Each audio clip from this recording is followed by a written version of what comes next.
Well, everybody, I'm very privileged and honored to be speaking with a true patriot, the First Lady of American politics, Cynthia McKinney.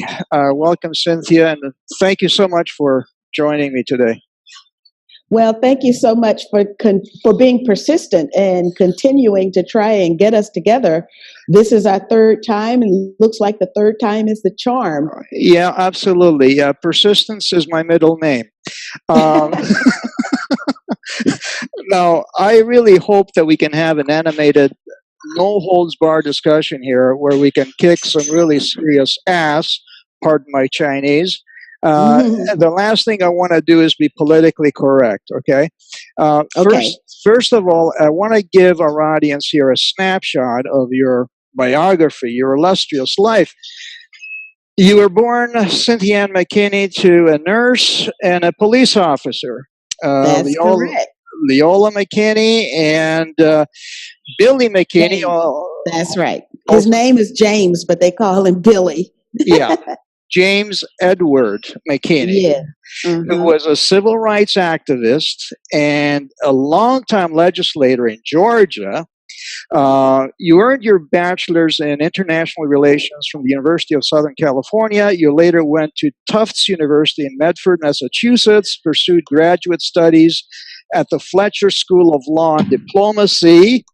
And in 1984, I won't say how old you were, you served as a diplomatic fellow at Spelman College in Atlanta. And then, without you even knowing it, 1986, your daddy wrote you in as a candidate for the Georgia State House of Reps. Yeah.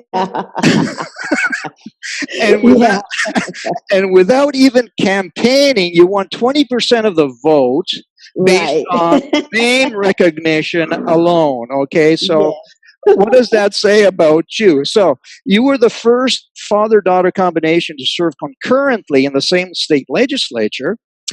And then your father thought that, you know, he could get on your good side and sway you, but you were always a maverick. Nobody can tell you how to think. That's right. Have I done my research or what? Yeah, you seem to have done it very thoroughly. and then you get into national politics as a member of the Democratic Party. You served 6 terms in the House of Representatives. You're the first African-American woman elected to represent Georgia in the House of Representatives in 1992, the first woman to be re-elected in non-consecutive terms. Where do we go from here? Your background in international relations placed you in the armed services and the international relations committees, where you address human rights issues. And in 2015, you earned your PhD from Berkeley, I understand. No, not Berkeley, from Antioch. Minor mistake. Minor mistake. Yes. And currently, you're an assistant professor at the North-South University in Bangladesh, I believe. Yes. And you're also the author of Ain't Nothing Like Freedom. You are the co-author of Implementing Business Intelligence in Your Healthcare Organization. You've also contributed to Voices for Peace, War, Resistance, and America's Quest for Full Spectrum Dominance. You edited the book The Illegal War on Libya and the book How the U.S. Creates Shithole Countries, which is a devastating critique of U.S. foreign policy at home and abroad. And you were held for 7 days in an Israeli prison after attempting to enter Gaza by sea. You've traveled to Libya during the U.S. bombing, and you've witnessed the crimes against humanity perpetrated against Libyans. And currently, you're also a commissioner in the International Tribunal of Natural Justice. You also collaborate with Robert David Steele, who is an ex-CIA and whistleblower and co-founder of #Unrig. Did I miss anything here anywhere? I don't think you missed much. Okay. Now, we're going to get right down to brass tacks here, okay? Okay. As you look back at your life's experience, do you have a sense, a notion a hint that all this has been a preparation for something much, much bigger for you? Oh, I thought you were going to ask a simple question. Oh my gosh. I'm That's a a real compli- question. I'm a complicated guy. What do you want? Okay. Well, I think we all would like to think that the trials and tribulations that we experience, the highs and the lows of our lives, is in some way or shape preparation for something in the future that hopefully will be positive. Right. And so you could say that I do have a unique set of experiences and experiences that would allow me to operate in a situation that would serve our country. Right. Um, Let me steer you. Let me steer you yeah, in some direction here, so you understand what I'm thinking, where I'm coming from. First of all, I want to give a big shout out to Robert Steele. Okay, he has a huge list of accomplishments, including nomination for the Nobel Peace Prize last year. He's currently the chief counsel and commissioner at the International Tribunal of Natural Justice. And you contribute a lot to his work, obviously. You both are hand in glove, basically. He and we communicate almost weekly. And I was very privileged to get a request from him asking for my latest version or edition of my Trump report card, which itemizes 125 line items, and it's in his website, phibetaiota.net. He calls it the gold standard. I don't know why. It's just a report card. I think every American should have a report card on their president. But I'd love to see it as well. So I will check his website out and find do, it, do unless us, you can provide me the link. I can provide the link, but it'll be also another way to find me is just do a search Paul Adams in his website. You'll see everything I've contributed Okay. going back a year. So, but Okay. here, Cynthia, what I'm trying to convey to you the importance that you might play in a future role, because you're very adept at adapting and you're very malleable, you're Yes. very flexible.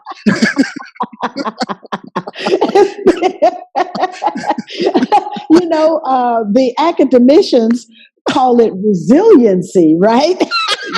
Yeah. But what often happens in discussions like these is we rehash the same issues. We commiserate, we whine, we bitch, Yeah. we navel gaze ad infinitum, ad nauseum, and we meet again in 6 months and we do the same thing all over again. And I call That's this paralysis by analysis. right. So Yes.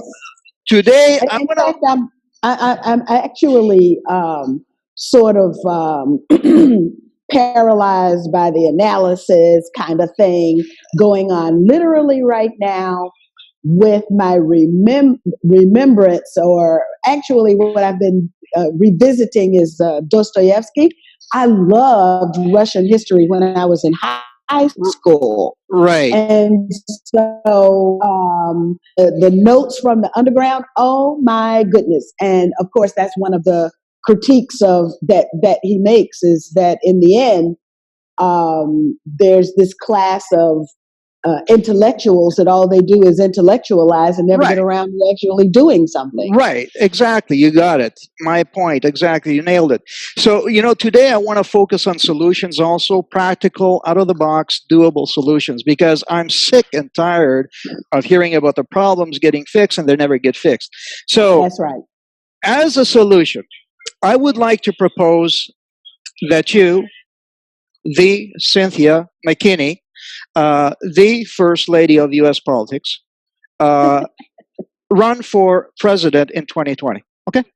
And I was honored to find an email in my inbox from Robert Steele last year, in which he asked my opinion of what would be a better ticket, a McKinney Steele or a Steele McKinney ticket. And my reply was unequivocal McKinney Steele, because it's a no-brainer. I mean, I went on to analyze for him my thought process, and it's very, very simple. You've got women right now breaking the glass ceiling in Congress. Okay, we just had a first Palestinian American Congresswoman, Rashida Tlaib, sworn in Congress, and we also had Ilhan Omar, a Muslim Somali American, sworn into Congress. Yes. This is the new wave, and we have a record 110 women are holding seats in Congress right now. 81 Democrats, 29 Republicans. Mm-hmm. So this is the new in. This is the new wave.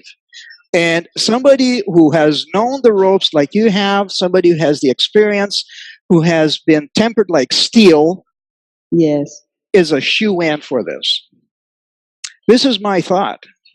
Okay, well, that's a very interesting thought. As I sit in South Asia, because I've been run out of my own country. Okay, tell us a bit about that. Well, when you go up against the most powerful lobbies on the planet, as I happen to do, which consists of the military, industrial, financial, congressional, Ziocon. Absolutely complex, then it's kind of hard to make a living. I saw. Well, let me just put it this way: I saw how you could get, for example, a visit from Alan Greenspan to come on Capitol Hill, have a meeting with him. He drops certain things, and then certain members of Congress go and buy those stocks, right? Yeah. So there are ways in which just being there can enrich you if you're that kind of person. But I was literally there to serve my constituents and to serve my country. Right. And so when I was unceremoniously booted from the Congress, I had to work. Well, one of the things that I did, I also needed to do, because I had been so mischaracterized in such a public fashion, I had to sit down and figure out, well, who am I? Right. Reinvent yourself. Because I had been so distorted, or reacquaint myself with myself, because the public image of me had been so distorted that I literally had to get to know who I am again.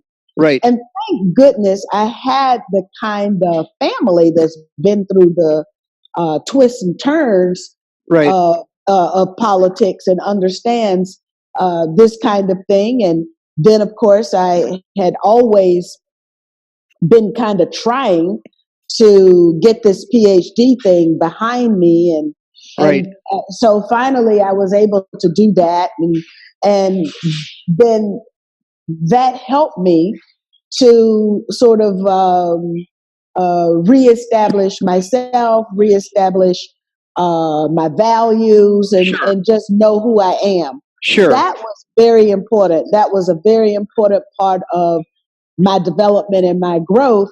And so I think to this day, I can say distinctly who I am, what my values are, and the place that I hope to play in the future. Right. Here's the thing, Cynthia. You exemplify the perfect custodian, steward, public servant of the Republic.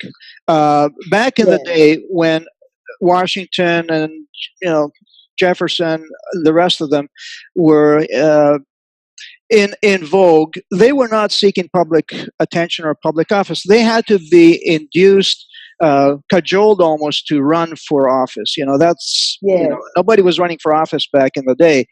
But here's the thing. I think that we can segue here to the Constitution and what it means really for a representative to serve his or her constituents, because this is what this is all about. We have a disconnect now between the constituents and their congressman, their congresswoman. Uh, it's it's APAC that faxes you as soon as you step into your office that wants you to sign a pledge, and then you got the Zycons, and then you got the That's Fed. right. You got all these special interests coming at you from all sides. That's So right. And it's not when you step into Congress, it's when you're campaigning for the Congress. So they get their hooks in you before you've even been sworn in. So you're already done. If you don't get to these people before they're sworn in, there's no way that you can have any influence over them at all once they have been sworn in. okay, minor point. Here's the question I ask of people who are in the know, who know the ropes. Uh, if the founding fathers were here today and they were given the task of reframing the Constitution in such a way that they would integrate technologies such as polygraphing, blockchain, biometrics, online accounts, to give a republic that is truly of, by, and for the people, where the people are the overseers of their elected officials. In other words, there's accountability, there's transparency, and there's The way none it's of. supposed to be. Yeah, exactly. What do you think they would have come up with using the given technologies? Have you ever thought of that? Well, of course, we should utilize technology for the purpose of making our. Well, first of all, let me just sort of frame what I want to say Yeah, by saying that I believe that political systems ought to evolve with the times. absolutely. And so, therefore, that we are, that the Constitution, the Republic form of government that we have now, which really is a kakistocracy. I mean, it's in a psychopathocracy. Yep, yep. And in my opinion, is not working. We should not be tied to that our minds should be free enough and open enough to envision a system of governance such that the people's objectives and needs are served as effectively and efficiently as possible. And so Right. that means that we need to be open. Absolutely. Okay, so now with that having been said, now I forgot where I was. Well, let me fill you in on what I have to say, and then Yeah. it'll come to you, because as you point out, the Constitution, first of all, was written at the behest of the people. The preamble of the Constitution states that we, the people, do ordain and establish this Constitution for the United States of America. Okay, this is our instrument, our social contract. We decide what the terms are going to be. And not only that, we also have the Ninth and the 10th Amendments, which relegate certain powers and rights to the people, which may not be enumerated in the Constitution. Plus, we have the necessary and proper clause. Okay, so the necessary and proper clause here has to come into effect because we need to revisit the Constitution. As you say, it's not cast in stone. I mean, we've had so many amendments with the Constitution, and there's been 11,500 proposals for amendments since the inception of the Constitution on March 4th, 1789. So there is wiggle room here for the people to say, hey, you know what? This is not working for us. We need to fix this. And I've been trying very, very hard to give some traction here to this one idea that I've come up with. For lack of a better term, I call it SOCIA, which represents, it's an acronym, okay? It's a secured online constitutional integrated account which allows the constituents to voice their opinions and then for the representatives to see those opinions online, for the whole con- congressional district to have a view of what the issues are and how they want these issues to go down. Should we have more troops in Syria? Yes or no? The people say no. Well, Yes.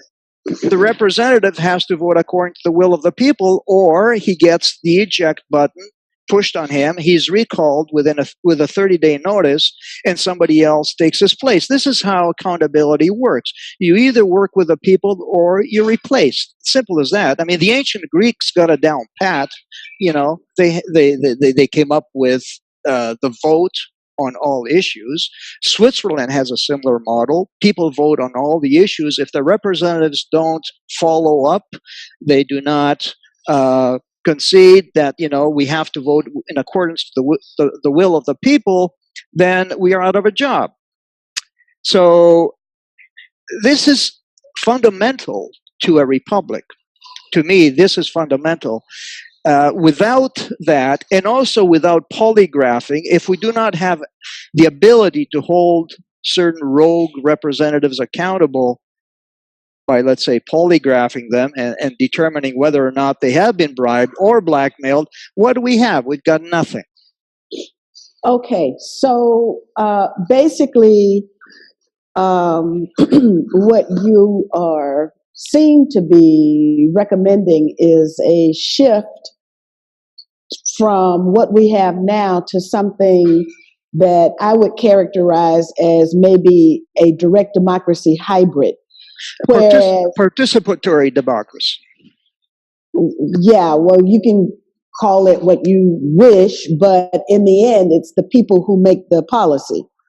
And so, yes, I could agree with that. There are some caveats that I would caution against and say that, okay, so the system must allow for more input, citizen input.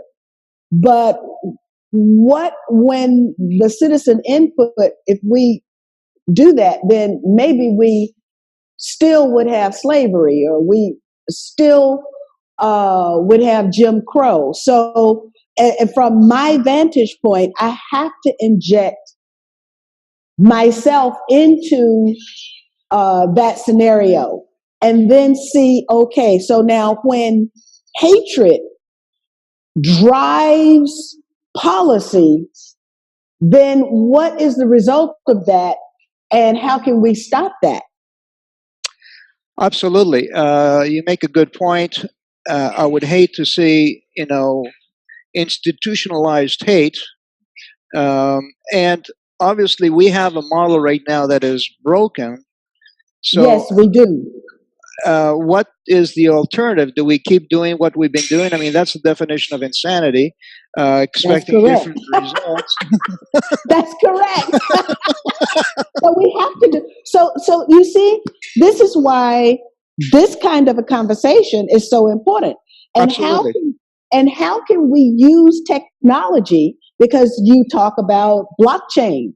Well, yes. if it now, unfortunately, what we have seen is that even blocks can be manipulated by what they call the whales, these individuals who have great power. Yes. And so if you're trying to have a system where there's at least equality of input, that would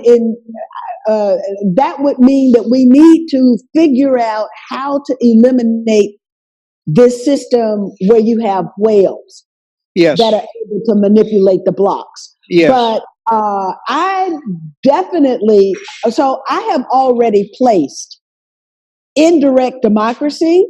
Then this is what I teach my students, is that if you have indirect democracy, you look around the world and show me an indirect democracy that doesn't end up in kakistocracy or psychopathocracy. Just show me. Because right now, if you think that the United States is a model, well, the United States is a model for psychopathocracy. And Kleptocracy. and so then what do I say? What do I show them? I show them the Abu Ghraib photos. And I say it would take psychopaths to order this kind of behavior, and it would take psychopaths to carry it out. So Yeah. this is the definition of who the United States is now. We must accept that the United States of your dreams is not the United States No, of reality. absolutely. It's the Wizard of Oz here. There's people behind the curtain. That's right. That's right. So now, once we establish that the organization of this system establishes winners and losers, and the losers always happen to be the people. Yeah, always. And the winners are the whales, Yep. not the whales of blockchain, but the whales of this particular kakistocracy. So those are the individuals who are the most ruthless, the least incompetent, the most valueless, the most ethicsless Yep. individuals, because they're willing to do anything in order to get to the top. Right. But at the We end, have to have a way to protect ourselves from right. such individuals. And At so that's what I'm asking when I say, okay, how can we protect the system, no matter what that system is? I'm already open to the idea that we've got to have a different system. Right. I'm all open to the idea that I trust the goodness of individuals. Well, I trust the people. absolutely. Let me tell you this. I think that anybody in the future, because I do some mental gymnastics here, and I try to envision, what this republic might look like in 1,000 or 2,000 years with advanced technologies, etc. And I cannot, for the life of me, believe that we're going to have the same monster that we're envisioning here right now. It's got to change. Something's got to give. I think that anybody who wants to serve the republic as a president, as a steward of the republic, as a custodian, as a trustee, if you will, who goes on the platform that I want to give the republic back to the people. I want to empower you, the people, to have some kind of transparency. Let's start with transparency, and then proceed to accountability of your representatives. I'm going to give you that, and I don't know exactly how we're going to frame it. We don't know the mechanics of it. We got blockchain, we got polygraphing, we got all kinds of different ways to do this. It's going to take a lot of discussion, a lot of input by a lot of people, and the people are going to have to want it. If the people don't want it, there's no point even going to, the second step. Without the discussion, without the will of the people saying, we want change, let's talk solutions, let's figure out what's going to work. You've got nothing. I mean, we might as well just not even discuss it anymore. But yes, that's right. The thing That's is, right. the thing But this is the kind of educated intellectual decision that does conversation that we the people need to have, but it doesn't need to be just we need the activists discussing this. We need everybody absolutely involved in this discussion. And just by the way, just as a footnote, I'm not wedded to republic. So when I say direct democracy, I mean direct democracy. I mean the people actually organizing themselves and making decisions for themselves, making public policy. And so I would like to view myself not as a steward of the republic, but as a steward of the people. Steward of the people. Of the will of the people. That's more exact. That's precisely. I don't know if you know anything about Switzerland, but they have a very advanced, almost direct democratic system where there's 1-year terms. People vote four or five times a year on different issues. It's more for the people. Now we can talk about other things. other people have solutions. They want term limits. A proposal by Ted Cruz and some other congressman was put out today. They want term limits, proportional representation, where you have several parties instead of the two-party crapshoot. Um, these are all good solutions, but until and unless you have the people voicing and conveying their will to the representatives, you don't have a representative system.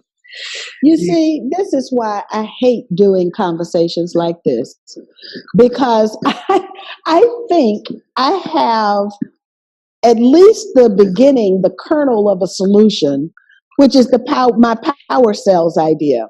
But there's no way I can do the power cells over here. I have to be inside the United States in order to do the power cells. And the proposal would be for me to put together a group of people, a group of individuals in the beginning who span in every state of the United States and the District of Columbia, who span the entire political spectrum. So we have populist left all the way to populist right, because, it ends up just being a circle anyway. Absolutely. And then we actually have a discussion, but not just only a discussion, because as you correctly point out, that we have to also be about the business of doing. Yep. So the power cells give us the opportunity to take disparate individuals and turn them into a team. Now, yes. What will that team, what's my vision for that team? That team, in the day and a half of discussions that we would do in each state, we would come up with a list of action items. How do we arrive at the action items? By producing a list of problems that and the solutions to those problems. My vision, which of course is just the way I go into it, but eventually the power cell belongs to the people, and they determine how I give the sort of the overall guidelines and give the leadership for it, right. But it becomes their own vessel for change. Right. So we decide what are the issues that we can tackle and resolve in 24 hours. What can we do in 1 week? What's a problem that can be solved in 1 week, in 1 month, and 1 year? And so then we have these 50 power cells that are operating independently, sort of like the blockchains. So yes. Each power cell becomes a blockchain.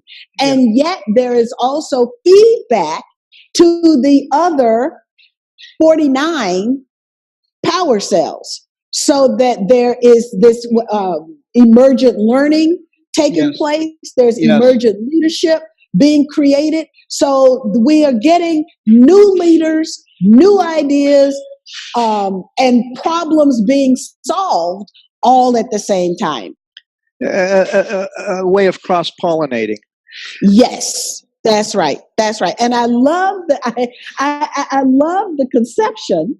And this is what I got my PhD in. So, I mean, I absolutely just love it. My PhD is in leadership and change. And this is how you make change, right? Yes. By creating new leaders. And so, and that is exactly the function that we envision when we say direct democracy, because then it's the people leading themselves. Well, I just want to say to you that Switzerland isn't the only example. Okay. And Ireland used to have it, and so now you have an Irish direct democracy party. You've got Nigel Farage of Brexit, who has now said, except that I think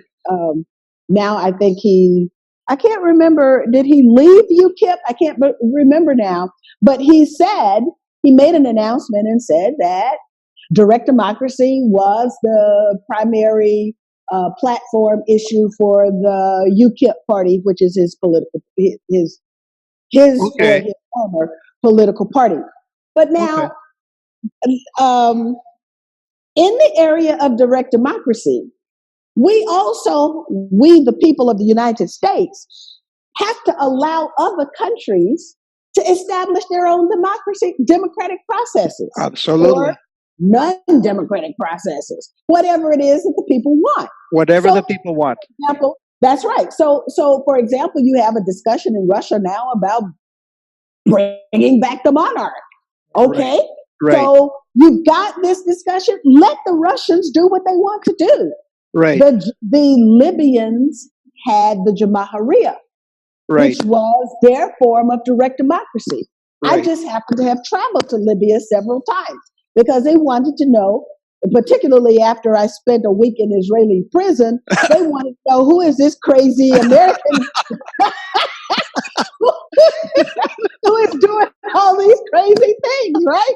Yeah. So I went there, I visited with them. Of course, they were a very wealthy country, although you know, in many respects you couldn't tell it because they invested in the people. They had free Right. education, free Right. healthcare. But it was the people through the Jamahiriya that would make this. Well, the Jamahiriya had a public side, and then they had, well, I guess you could say a labor side, and then they had what you could say was the ethnic side, so the identity side, and everyone in Libya was a member of a tribe, and Right. they had about 200 tribes, and so you would cast your vote from the public side, which is like where you work, that sort of thing, and then from the identity side, from your tribal interests.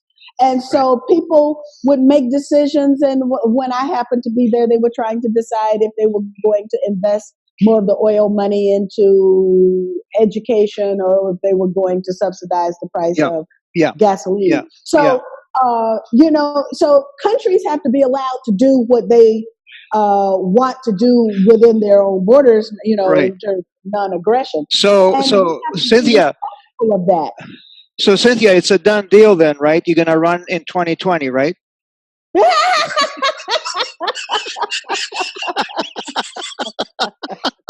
Lord have mercy. I have a student loan that keeps me I mean, keeps me in the noose. I mean, you just made your case that you are the woman. We need you. Oh my gosh.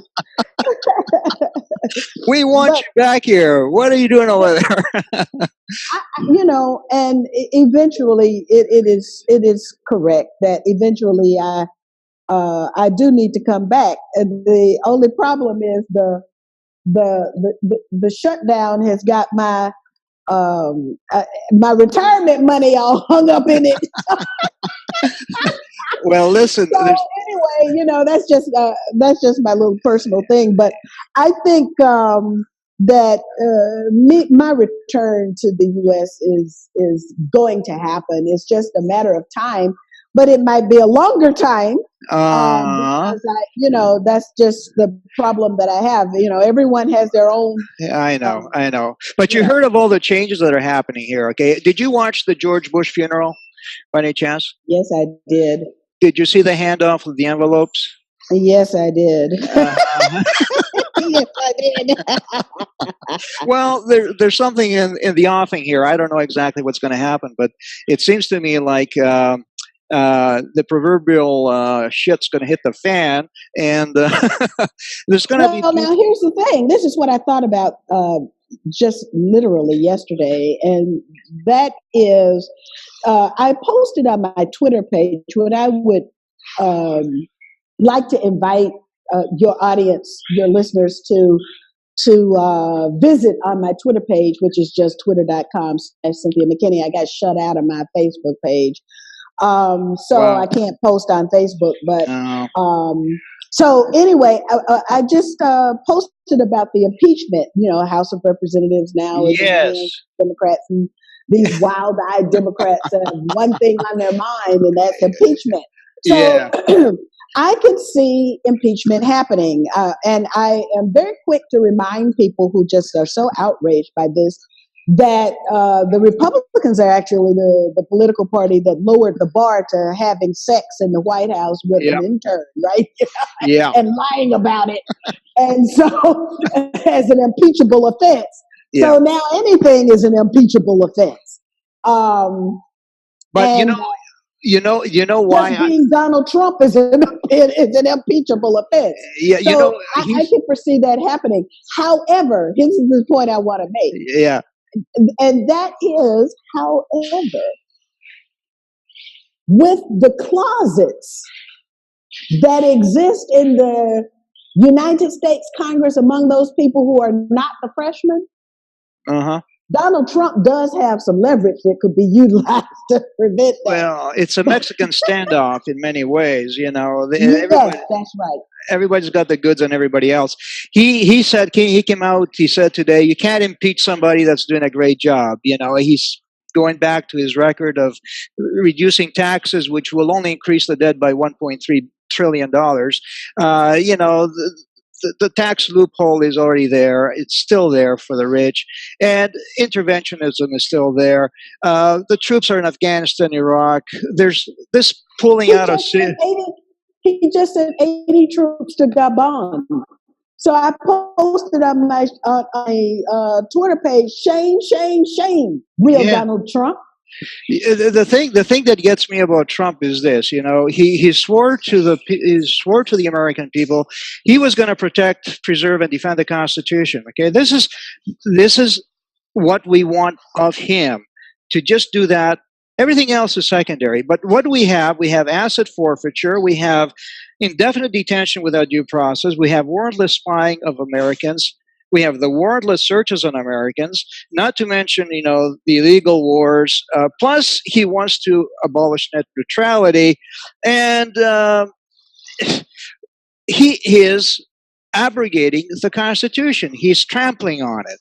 This is why I would impeach him in a heartbeat. This is the reasons why I would impeach him. His track record, I've got his report card. It's nothing to write home about, really. I would love to see your report card, and I know you told me how to find it, so I will definitely. I'll send you the link. I even wrote an 11-page essay detailing more about the spectrum of the economy and how the retail sector is getting decimated, and on and on and on.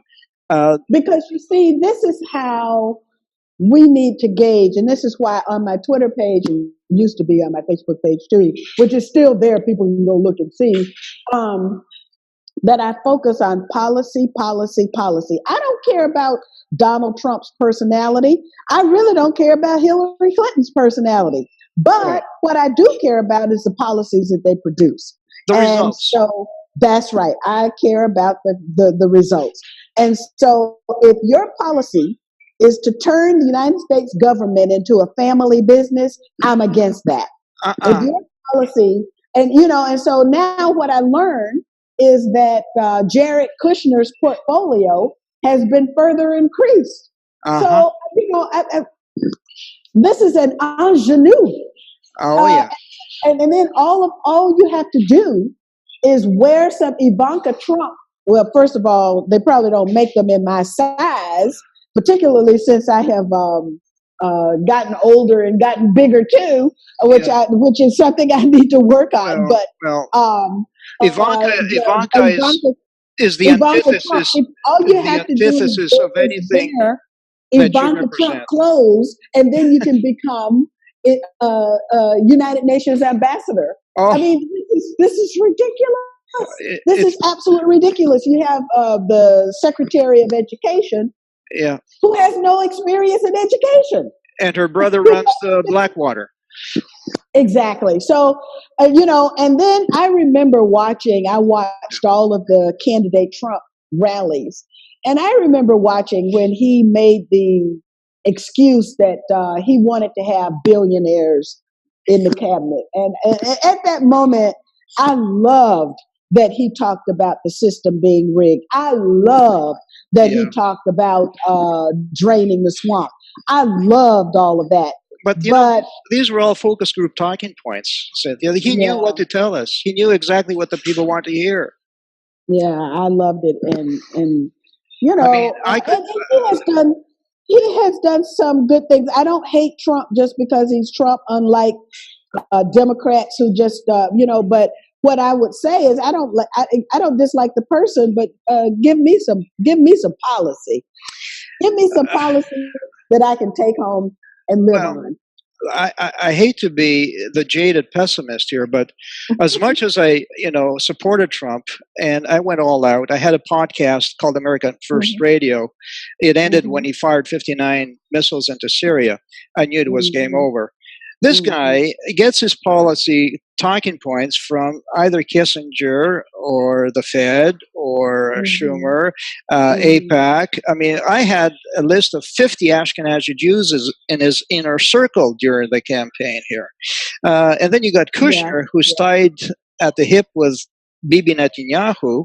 Uh, yeah, this is a circus. This is, and then we have evidence now that a Israeli group called Psy Group was trying to interfere in the election. Uh, Veterans Today talks about this. We have him talking about pulling troops out of Syria, and then 3 days later, we hear that there's an yeah, increase of armaments going into Syria, into two yeah. regions in Syria, to fund the opposition forces of Assad. Look, they're priming us for something bigger, and I think they're going to pull the ace, the final ace, which is war with Iran. What do you think? Well, I certainly hope that that's not the case, and I will do everything. You want to get me back on a fast plane? You let the something like that start, and I will be out there in my yellow vest, honey, and I'll be passing out yellow vests. I'm gonna buy me some yellow vests.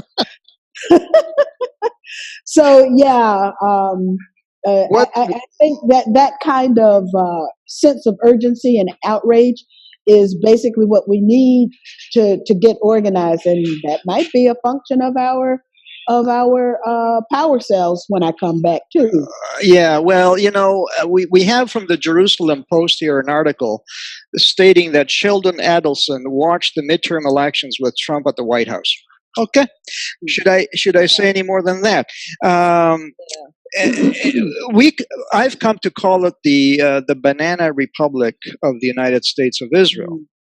Yeah. Some people call it the U.S. rail, but I think with Trump's wanting to give black ops $81.1 billion for black operations, off the book operations for the intelligence agencies. What does that tell you? I Yeah. mean, as much as Robert loves Trump and as much as I supported him, I see all these indiscretions as evidence that he may be just part of the swamp here. He's probably one of the bigger Yeah. critters in the swamp. And Yeah, we got some real swamp monsters. That's for true. And Trump just seems to have an infinite supply. Oh my gosh, I don't even know well, where he gets them from. Pompeo, we got Bolton. Uh, Yes. now, hear me out here. Do you think there's an eschatological impetus agenda by the Likudists, maybe even perhaps by the Zio Christians, to foment a war, to foment a conflagration, the last showdown, Armageddon, to bring in, well, for the Muslims it would be the last mufti, but for the Jews it would be the Messiah. I even have a video of Netanyahu being asked by a rabbi, "What are you doing to, hasten usher in the Messiah?" He says, "Well, we're working at it." And the rabbi says, "Well, you better start working a little bit harder because it's not happening. Get going." Do you think possibly with a Christian fundamentalist like Pompeo, who knows very well what's about to unfold in biblical prophecy, do you think that there's perhaps this zeitgeist they're trying to create to foment the last conflagration? Oh my gosh. Well, we are really in bad shape if that's the kind of people that we have in charge of policy. I I mean, mean, you know, it's a win-win. The military-industrial complex certainly wins by that. yes, yes, they do. But I mean, I just can't. I can't fathom people voted, people motivated not by power but by religion. Yeah, it's I a think, deep question. It's a deep question. yeah. Um, the influence of the Zionist lobby. You want to give us a sense of how infiltrated, how deep it is, how pervasive it is? Oh, well, I think you just said it all. It's all of that. I mean, uh, There's a documentary called The Lobby, by the way, which was published by Al Jazeera, and yes, it's under the undercover shots documenting exactly how APAC controls Congress. I mean, it's a given reality. That's what it yeah. is. Well, you've already had 6, I believe, of the freshman members of Congress already visit Israel, and so there is a plan to have 535 members of Congress that are pro-Israel, and that means that they are pro-Israel by hook or by crook. It doesn't matter how, but that they will do the bidding of the Israel lobby. Right, right. And therein lies the threat, and therein lies the problem. Yes, It's a clear and present danger. yes, Therein lies the need for a direct democracy where the people regain control of their yes. government. That's correct. That's correct. Um, the Because thing, when you combine their level of control over the political apparatus and the economy with technology and technological advances, basically what you've got is a noose around probably 6.9 billion people. yeah, yeah, yeah. Um, In fact, in one of my videos that I use to uh, illustrate to the students over here in Asia just how they are situated as a result of colonialism.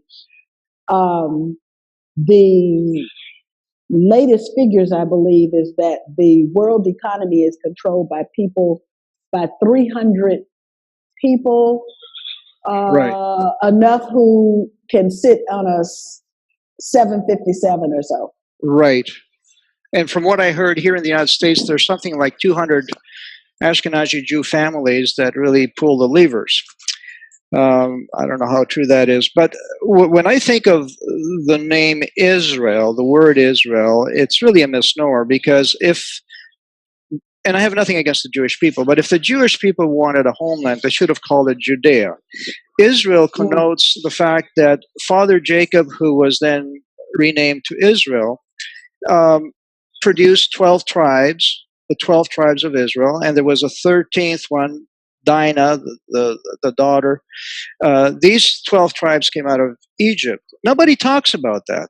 Nobody talks about the fact that the tribe of Judah produced the Jews. Nobody talks about the fact that there's currently, as we speak, 11 other tribes in the world that are Israeli, that have the bloodlines going back to Israel. Why are we not talking about that? Why is Well, it actually, go ahead. why is it that Jews are always associated with Israel and nobody else? Well, actually, there is one um, researcher, investigator, scholar who has done, oh my gosh, I think he knows every nook and cranny of this particular topic. His Yeah. name is Dr. E. Michael Jones, Oh, okay. and he just knows so much. He's got about 4 or 5 books out, and he publishes a magazine on a monthly basis that discusses these issues. So I'm not the person who can discuss these issues, I'd like to get but the link I to his yes, information. absolutely, absolutely. You can email it to me later on. Yes, I will. The other thing is this: there's a lot of Jews who are against the Zionists, as you are well aware. I mean, I don't have to tell you. There's groups on Twitter. There's groups outside Twitter. There's Jews versus Israel, the True Torah Jews, who voice their opinions against the Likudists, Mhm. who find their policies abhorrent, especially towards the Palestinians, the apartheid. What would be your solution? Is there a solution to the Palestinian problem? Yes, there is a solution. It seems to be very simple, but it's not desirable in terms of political will, it seems. And that is just you just stop giving weapons to the Israelis. You basically treat them like any other Nation. country, Yeah. and also, well, I think probably I would I would probably not say more than that, but Yeah. Yeah.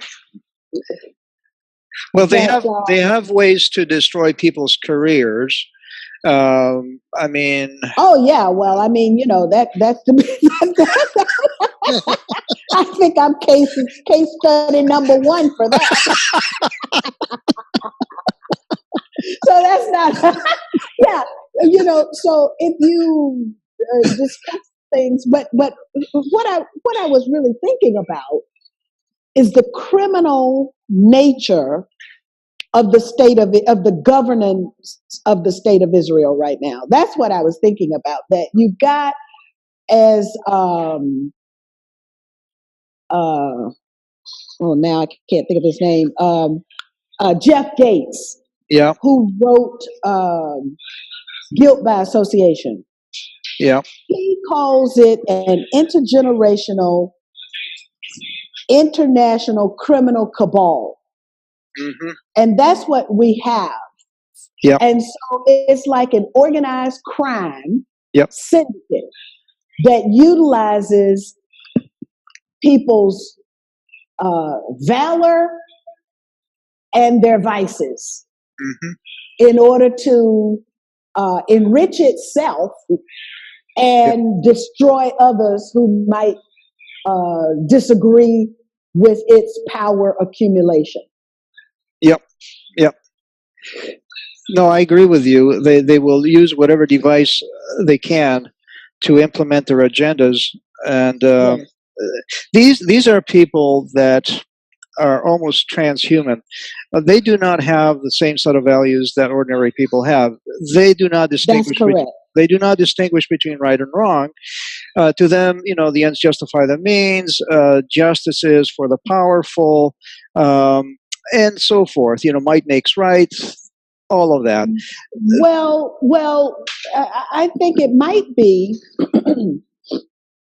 a little bit more than that, uh, because ultimately, what you're thinking about, or what actually happens, is that if there's a belief that they are, or that this particular group can do anything. Now, I have not read the Talmud, Mhm. but Yeah, I have been told by too many people, and of course, Alice Walker is now in this tiff yeah, because of a poem that she wrote, I think it was a year ago, when they first attacked her because she sat on the Bertrand Russell Tribunal on Palestine with me.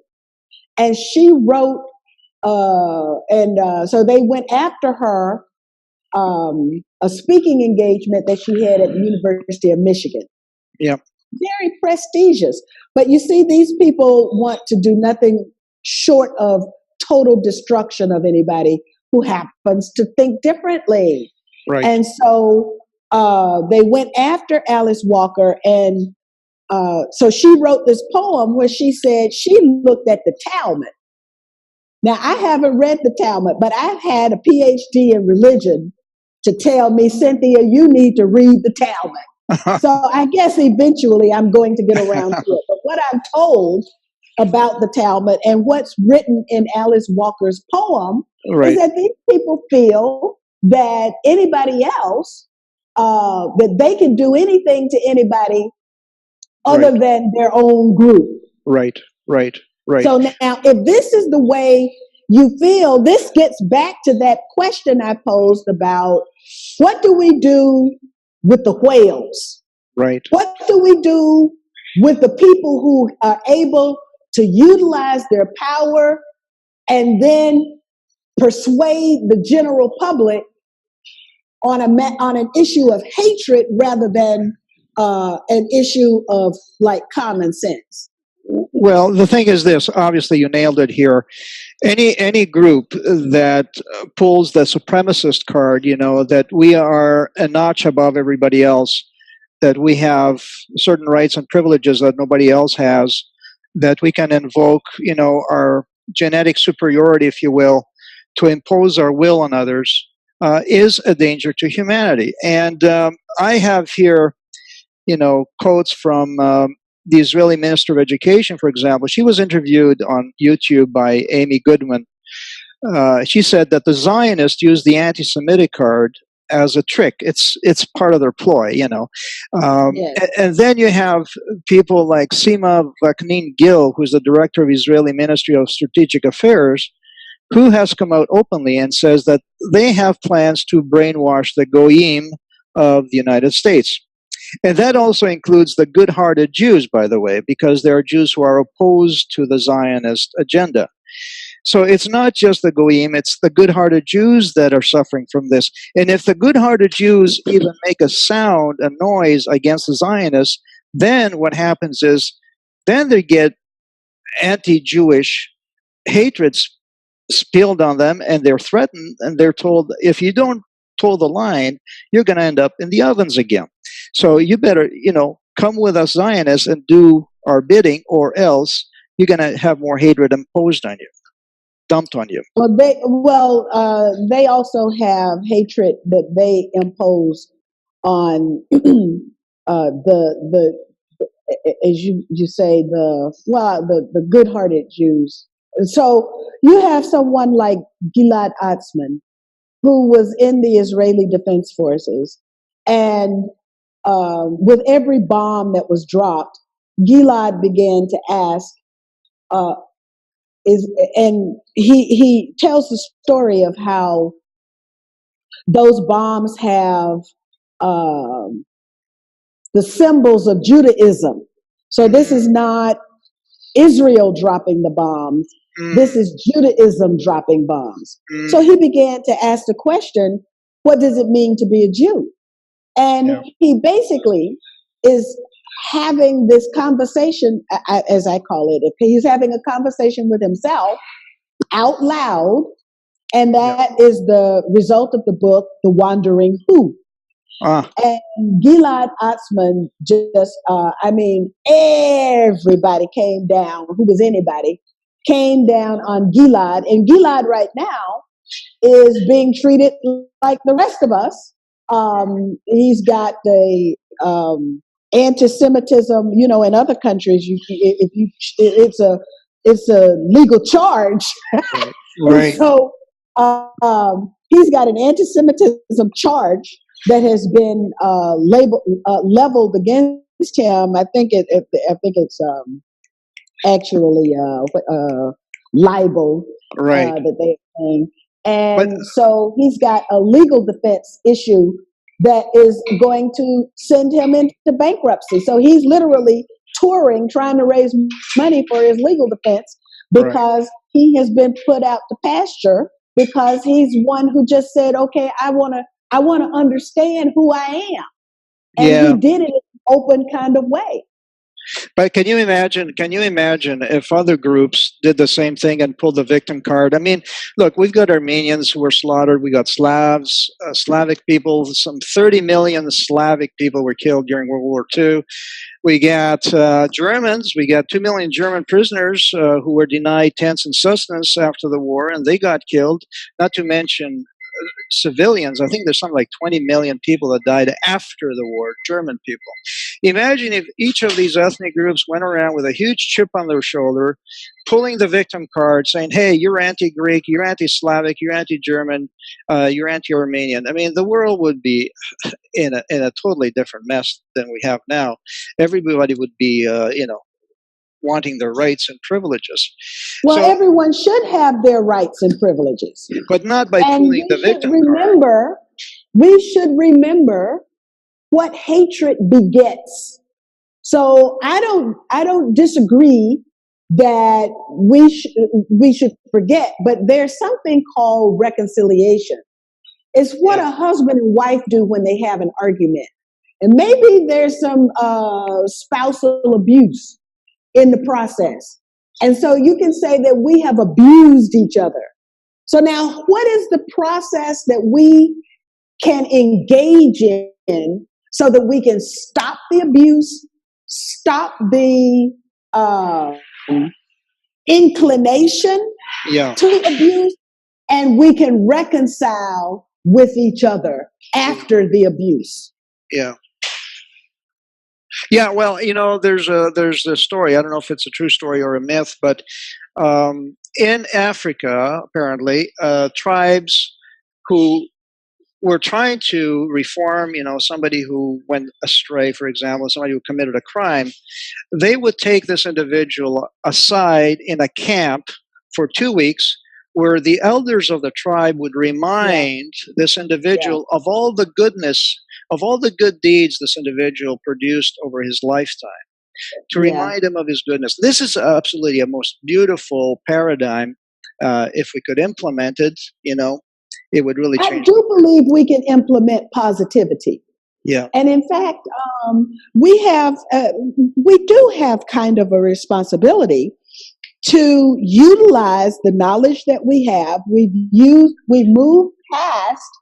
Well, first of all, you've got to understand where, say, education went wrong. Education went wrong when it became a tool for neoliberals. Because then instead of knowledge or education for knowledge and knowledge for good, you got knowledge as a profit center, like pain is a profit center, like migration is a profit center.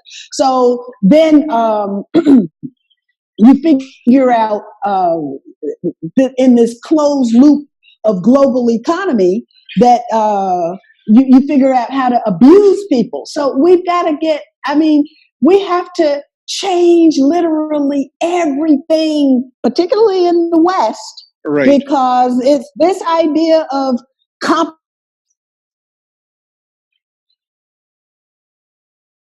and what we have to find is collaboration. Collaboration, yeah. Collaboration for a better world. Yes, absolutely. Absolutely. But that you see, this dynamic that we envision is not shared by the opposition, by the opposing side. If anything, it's counterindicated. They do not want this kind of convergence of ideas, this ascendance. They would You're rather. absolutely right. And that's why we have to do it. And so, if for those who are sort of wondering, I love, it's my last lecture to my undergrads that I teach. I teach both graduates in the business school and then I teach undergraduates in political science. Right. So for my undergraduates, my very last lecture, I give them, it's sort of like a build up to it. The first lecture is about Frantz Fanon and Paulo Freire. The last lecture is Paulo Freire and Jose Maria Cezanne, where we talk about what are the mechanisms of oppression and what are the tools for liberation. Paulo Freire spells it out very clearly. Right. What we have to have is unity, cooperation, organization, and cultural synthesis. Cultural synthesis meaning that we create a new common sense, a new way of relating with each other.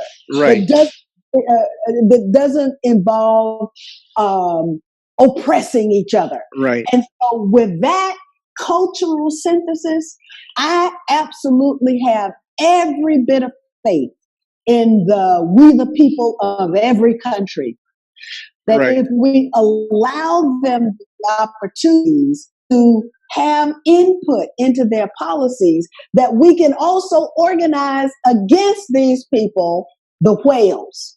Right. And we have to do that. Right. So that's why I get depressed when I have this kind of a conversation. You just made me depressed because I know that I need, instead of earning a living over here, I need to be organizing over there. That's the reason. That was the reason for my phone call to you today. Oh. But there's a lot of sagacity and wisdom in what you say. The thing is, as we try to reinvent our modalities here, our way of interacting with each other and everything, we are coming. This is a good segue because Robert David Steele is very big on truth and reconciliation, and today I noticed on Veterans Today an article by Collective Evolution. It's called where the U.S. Attorney agrees to present evidence of World Trade Center demolition to a federal grand jury. Now, what that means is that essentially 9/11 is going to be reopened. The Truth Movement has opened an avenue here to prosecuting those responsible, but perhaps there's going to be some truth and reconciliation in the making here so that not everybody ends up in jail. If that happens, and as you are well aware, Mossad has its fingerprints all over 9/11. If that happens, there's going to have to be some truth and reconciliation in order to bring Israel on side and not completely obliterate Israel, as Alan Sabrowski has once suggested, who was the director of the Army War College. I think we're seeing the dawn here of a new age. Well, we can see a dawn of a new age, but honestly, I don't read too much into this New York City grand jury investigation. Honestly, I don't. Although I'm happy because actually it was a young man out of Baltimore, Maryland, who first brought the statute to me that citizens grand juries could be constructed in the states that have that provision in their constitutions, which several states do, and could force in their localities an investigation of 911, which I thought was absolutely brilliant. Now, that young man will never get the credit for what just happened, but that started basically in the ghetto of Baltimore, the idea. And but I remember that wasn't there a grand jury in Oklahoma City? I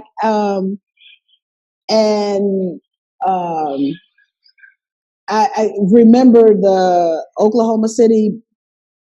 I think there was like a grand jury there, but we didn't get the truth. Right. So that's the problem. There's a precedent. And heck, we had the Warren Commission. Oh, yeah. And we didn't get the truth. So you cannot entrust to the perpetrators of the crime an investigation of the crime. You just can't do that.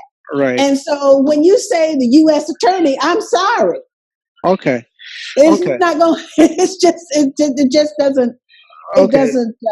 Yeah, Well, get it. we'll see as time goes by. We'll see how far that Yeah. goes. I hope there's a break here, but maybe not. Let's discuss just a tiny little bit. Yes, I know because we are totally out of time. Totally. Do you want to make any final comments on Hillary Clinton and what should happen? Lock her up. Oh, that's it. That's enough.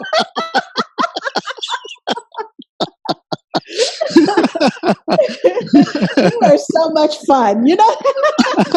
Or maybe I'm just in a great mental attitude, because I'm about to embark on a research project that's very uh, sad. yeah. Uh, so But, maybe I'm in a good mood because I'm about to yeah. get very sad again. But can you imagine being in her position? I mean, you were in the Armed Services Committee, right? She was Yes. also part of it. She was the origination authority on what is classified, what is top secret, what is secret, and yet she has the gall, the chutzpah, to say to us in public that she didn't know what the letter C stood for in an email. Well, that's probably true, but that's probably the only true thing she's said in public. But And then she said to us 22 times on camera, she said, I did not send or receive any information that was marked classified. What was she doing for 4 years? That was her damn job, to send classified information. Yeah. I mean, we can go on and on and on. But yeah, we could go on and on about the Clintons. The Clintons deserve justice. That's what I say. Yeah. And if they can get justice, and so that's why I also believe in jury nullification, because until the system delivers justice, we don't have a justice system. No. So if a kid gets pulled over, this is one time that I had the opportunity to impact a jury. Got called for jury duty, and of course I didn't serve on the jury, but the little kid gets pulled over. He has a little marijuana or something in his, nothing. And so they pull him over, but they did not have any reason to pull him over. He had not done anything. But then, in the course of the pullover, he was a young black kid, got pulled over, and then they find that. So, besides being stupid, but there isn't really a law against stupidity. So, Oh, no. So besides being stupid, the guy shouldn't have to go to prison or go to jail. So I got up and I said, I made my little speech about there being no justice. And if the justice system is to deliver justice, then nobody should go to jail or prison until the biggest perpetrators of crime are also delivered their justice. And I was not selected for the jury, but the young man got no jail time. So I felt that I did a very good job. And that's what we need to do. I mean, in every venue possible. Yep, absolutely. If you believe in direct democracy, then every opportunity is I think I've lost my... if you believe in direct democracy, every opportunity is an opportunity to put a spoiler in their system, in their unjust rigged system. That's it. That's it. Yeah. That's it, Cynthia. I think we've come full circle here, and the onus is on the people to really want it bad enough, and we have a duty to inform them, to give them options, really, as to what is available there. Yes. So I want to thank you so much for taking the time. Okay. Thank you, Paul. Bye-bye. We'll see you on the campaign trail. Okay. You're a comedian too. Okay. Okay. Bye-bye. Bye.